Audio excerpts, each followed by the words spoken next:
Louis. There's something I'd like to understand before we go any further. What is it that you'd like to know? First, know that you are not responsible for your father's errors.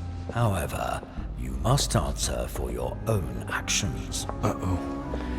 I better tell him what he wants to know. Tell me, Louis, what is your share of responsibility in all this?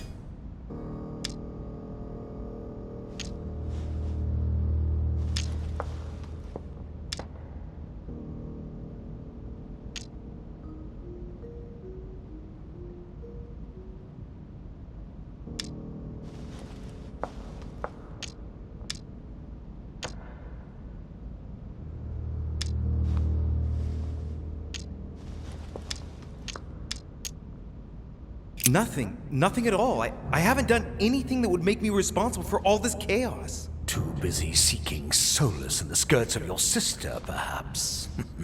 Right from the very first session of this conference, you followed William like a sheep. Did you not seek out the lance of Longinus? The very lance that pierced my side?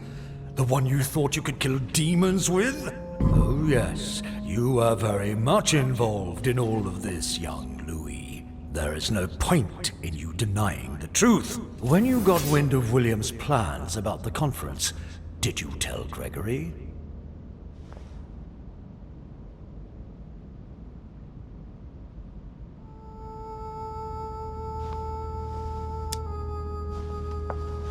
No, but I had only been here a short time. I didn't trust Gregory any more than I did William. I came here for Sarah's sake, not to take part in all their twisted machinations. Certainly, but you made your choice. Deciding not to act is a choice like any other. So then, what did you do to thwart William?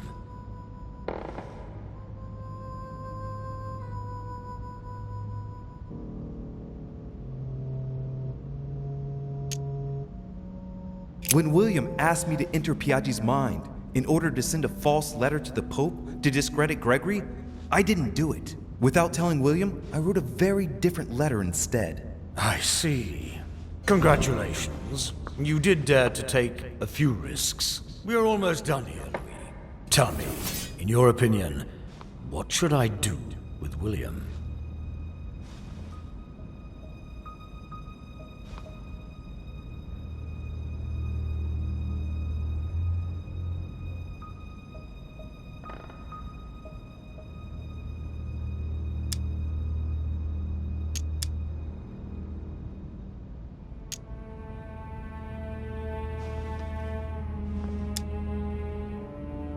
I think you should bury him alive. For an eternal being, I think that punishment would be fitting. Because according to the family rules, we're not allowed to kill a family member. I certainly agree with you on that point. He deserves no less. I see you have understood. I believe you have earned a place in our family. I cannot wait to introduce you to the others. But first of all, William must pay for everything he has done. Let's go, now. It's time to get this over and done with.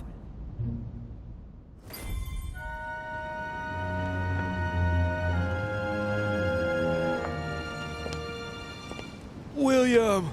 Gregory should never have trusted you. I knew he shouldn't have come here.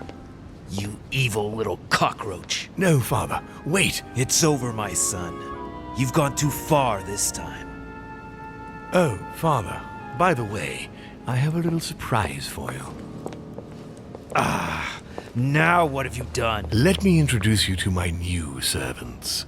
You know, I have studied our talents closely, and as you see, they Do you really think that mutilating your servants so that they can't hear is going to save you? Well, I admit that was the idea. You are pathetic. On your knees. I can feel you entering. Your ego has always been your weakness, my son. You are your worst enemy. When will you understand that no lock is impenetrable? No! If you're the only one who can master them, all I need to do is master you. Stop! No! You gambled. You lost. Look, Louis. Look at him. You broke the most important of our family rules, William. The one that gives meaning to all the others. Thou shalt not kill. Never, ever kill a member of our family. What's going to happen to him? He will be buried alive. But don't worry about that. It is over. Everything that belonged to him is yours now. And I am proud to welcome you among us. Thank you. You deserve to join us, Louis. You have great potential and many things to learn. Come to me. I'm coming.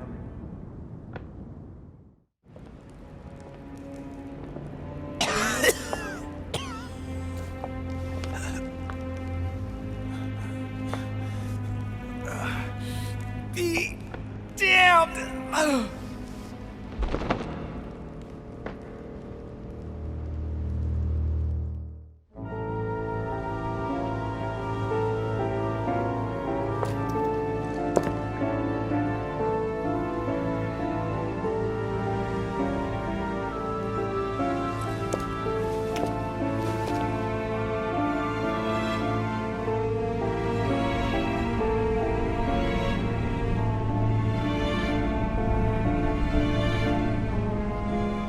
As Mortimer had planned, Napoleon Bonaparte sold Louisiana to the United States after purchasing it from Spain.